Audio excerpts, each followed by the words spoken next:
مجھے ایک فون آیا پچھلے سال کی بات کہ جی آپ سے درخواست ہے کہ فلاں جگہ آپ ہماری محرم کی 10 دن کی مجالس پڑھ دیں، انشاءاللہ ہم آپ کو خوش کریں گے۔ مطلب یہ ہے کہ جو کچھ آپ منہ مانگے پیسے مانگیں گے وہ ہم آپ کو دیں گے۔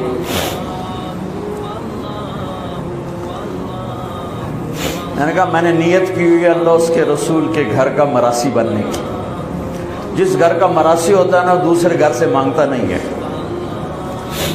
ہمارے جو مراسی آتے ہیں نا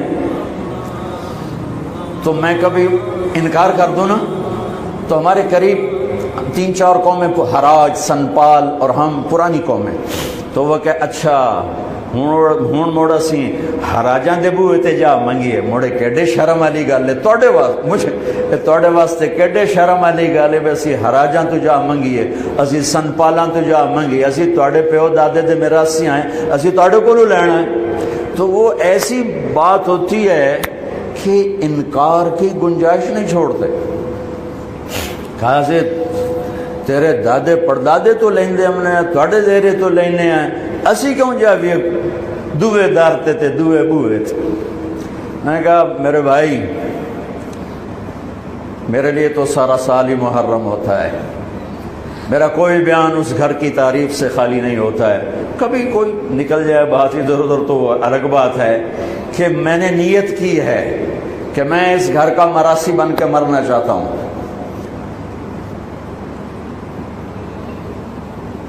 میرے مراسی دوے بوئے تے نہیں جانے تے میری غیرت جڑی ہے نہ بھی ہوئے تو میں نہ کھو کے انہوں دے دینا، تو میں کیوں کسی اور سے مانگوں؟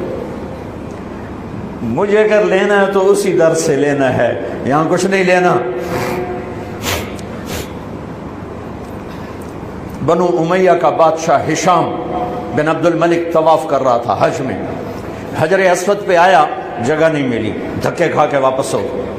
امام زین العابدین تشریف لائے تو ایک دم مجمع پیچھے ہٹ گیا اور آپ نے بوسہ لیا اور آگے چلے گئے۔ اس کے ساتھ شام کے عرب سردار نہیں پہچانتے تھے، وہ حیران ہو گئے کہ بادشاہ کے لیے راستہ نہیں دیا اور اس کے لیے راستہ دیا، یہ کون ہے؟ کہنے یہ کون ہے؟ تو ہشام جانتا تھا یہ کون ہے، تو وہ انجان بن کے کہنے لگا پتہ نہیں کون ہے۔ تو ساتھ فرزدق شاعر کھڑا تھا، کہنے لگا میں دسا کون ہے؟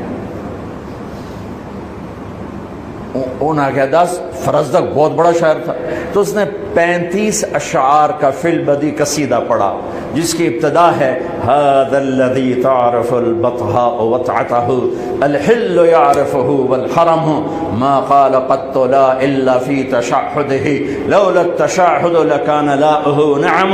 میں آپ کو 2 شعر نمونے کے طور پہ سنا دیے ہیں۔ یہ وہ ہے جسے تم تو نہیں جانتے ہو لیکن اللہ کا گھر بھی جانتا ہے اور مکے کا ایک ایک پتھر جانتا ہے اور ایک ایک پہاڑ جانتا ہے۔ یہ وہ سخی ہے، یہ وہ سخی ہے کہ اس کی لا صرف کلمے میں نکلتی ہے، ورنہ سائل کے سامنے آج تک اس نے لا نہیں کہا، یعنی نہیں کبھی نہیں کہتا سوائے لا الہ الا اللہ کے۔ اس کو اتنا غصہ چڑھا اس نے اس کو عصفان میں قید کرا دیا۔ جب امام نے زین العابدین کو پتہ چلا تو انہوں نے 10,000 درہم اس کو ہدیہ بھیجا کہ بھئی یہ تحفہ قبول کرو، تو وہ رونے لگا۔